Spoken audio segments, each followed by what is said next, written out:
Bana Congo, tomoni passe pe mingi. Tana biso ya libération et comme le 7 août eza mokolo ya libération mboka. Tozomona bato azo continuer à spéculer comment toi tu soutiens un fou comme Nemwana Semi, un malade mental. Je vous dis messieurs, vous ne comprenez pas ce que Dieu est au point de faire pour le Congo. Vous serez toujours dans la distraction. Vous êtes tellement déjà habitué aux mensonges des hommes politiques que quand quelqu'un est en train de vous dire la vérité, vous ne le croyez pas. Entre lui, Nemwana Semi, et les gens du rassemblement, qui sont fous? Qui est fou? Ce sont les gens du rassemblement. Ils connaissent la vérité sur la situation de Kabila. Ils savent que ce monsieur-là, c'est un étranger. Ils savent que ce monsieur-là a détruit le pays. Il est en train de massacrer le peuple. Il n'a aucune volonté d'organiser les élections. Mais au lieu d'attaquer le problème directement, sortir le peuple dans la rue et chasser ce monsieur-là, ça fait presque une année que nous sommes là en train de... On ne comprend pas Kabila, le mandat est terminé depuis le 19 décembre. Ils ont fait cette histoire d'accord qui ne marche toujours pas. Mais, vous voyez, ils sont vraiment zélés, ils continuent à croire que jusqu'au 31 décembre, Kabila fera un miracle pour qu'il quitte le Congo. C'est Nemwana Semi qui a un discours cohérent. C'est Nemwana Semi qui est rationnel. Qui voit les choses clairement. Il n'est pas passé par 4 chemins. Il a dit que Kabila c'est un étranger. Hippolyte Kanambe doit rentrer chez lui au Rwanda. Il doit prendre avec lui tous les 3000 Rwandais qui travaillent dans nos institutions. Ils doivent rentrer chez eux au Rwanda. Chers compatriotes, cet homme-là est fou. Celui qui demande que la population sorte pour chasser ces gens-là, il est fou. Donc ceux qui sont normaux, ce sont les gens du rassemblement qui vous endorment avec des mensonges, qui savent ce qu'ils sont en train de faire en coulisses avec Kabila, en train de négocier des postes, en train de s'accrocher à un accord qui est déjà presque, qui a disparu. De quoi vous parlez? Donc ce sont ces gens-là que vous faites confiance, qui n'iront nulle part. Ils savent tous qu'ils n'ont pas de solution. S'ils n'ont pas l'armée, Kabila ne peut pas quitter. En dehors de faire sortir la population, il faut trouver les armes. Et parmi eux tous là, ils savent que ces deux solutions-là, ce sont les solutions qui peuvent faire partir Kabila. L'arme ou la population. Ils n'utilisent pas les deux solutions-là. Ils vous disent non, il faut négocier. Il faut continuer à négocier. On parle maintenant d'un plus 3. Il faut qu'il y ait un autre dialogue où Félix Tshisekedi, Vital Kamerhe et tout ça.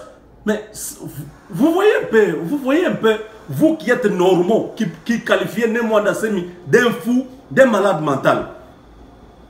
Entre les deux qui raisonnent bien, qui sont pratiques.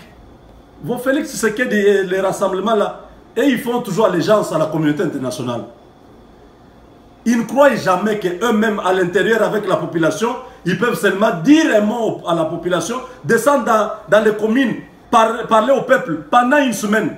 Peuple congolais, boyeba, lundi toko bima biso nyonso, peuple congolais, tozako yebisa bino, bino nyonso lundi bo bima, mégaphone, bozo les gana ba venu, bozo pesa message wana. Vous lancez des tracts, bozo boaka ba papier, avec les messages, il y a soulèvement populaire. Mais dans une semaine, tout au plus 2 semaines, le peuple là va sortir parce que le peuple est déjà fatigué. Tant que vous avez un peuple, vous avez que voilà, bato baza ba ennemi à peuple bangoyo. Kabila za étranger. To ko ko zala géré par un étranger tende comment ko zo ibsanga lobio. Monsieur, pour toi pour que Eliezer Mike Mukeba ina Daniel Safou bazala crédible, il faut baloba que Kabila za rwandais. Moi je dis oui, pour qu'il soit crédible, il faut pas le bango. À combien à lobby, tout le monde ici à Kinshasa sait que Kabila est rwandais. Ça m'étonne, c'est pourquoi je dis à monsieur dans le lobby, ceux qui battent sur le Congo, au lobby, qui battent sur le Kabila est rwandais. alors c'est qu'il y a un problème dans la population congolaise. Donc, bon, Ndimi Bozana, président rwandais, un étranger a dirigé Bino. Bozo ça la paye le côté. Mon oiseau, tout n'a pas commis le bio. Ceux qui ont monique bango baza bazo koka kolobango te yo yaka oya kolobango tout le monde. Ce n'est pas un défi que vous me lancez. Je dis seulement que vous êtes des inconscients. Vous êtes des inconscients. Bozo yeba eloko bozalité. Parce que moi je vais vous dire une chose. Ce que moni mutoye na ndako na yo comme beta bana na yo. Oko luka ngai na ya ko longola muto na ndako na yo, muto na zo violer moi sina yo.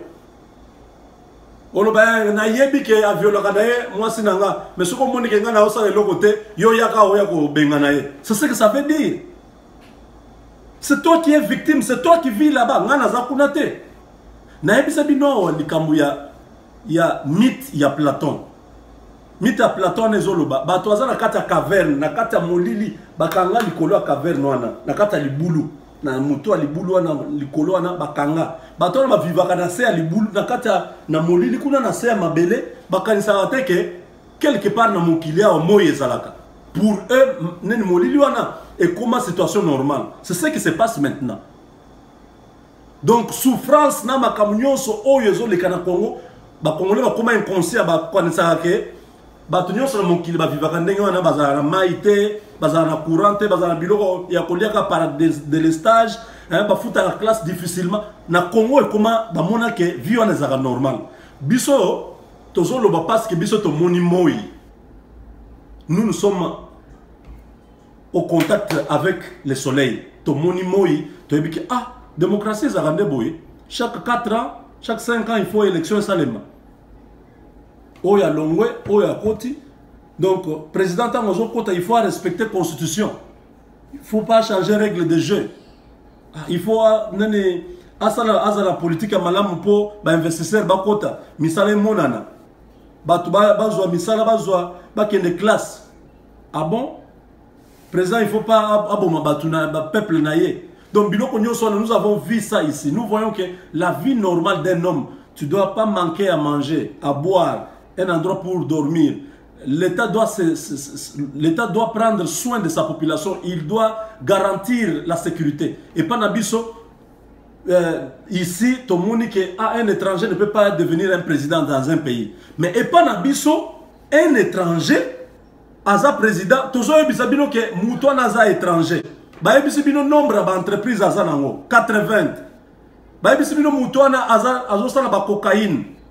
Moutona azosala ba mafia ebele ba passeport na bino bazo yiba bino li à $35 bozo fout 185 bino konyoso. On a dénoncé. Nous voyons la lumière tozo mona yango tozo yebisa bino pour que boyeba ke molili ezalaka kate moi pezalaka lumière pezalaka quelque part.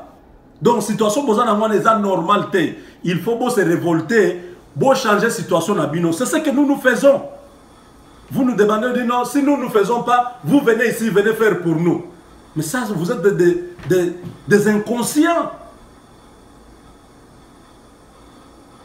Donc, bon dima alors, botika na situation na bole la kate, bosenga bato libanda te noko ndeko tindaka mbongo. Ndeko na otinda na famille na ye.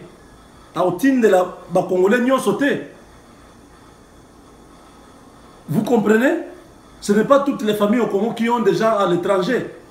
Toujours l'ingate que biloko de dépendance on est continué. To lingi congolais azala libre. Il y a des pays en Afrique là. Oh ba vivaka biloko biso vivaka te. Oh biloko kolia ezala luxe te. Na Angola pembeni wana. Baliaka 3 fois par jour. Que le 31 décembre exemple ko la fête congolais moko te soko boyebisa abima akobima. Et ko salema. Boyebi yango. Oh le 31 juillet biloko na botia ba date de l'été pour na ko embrouiller.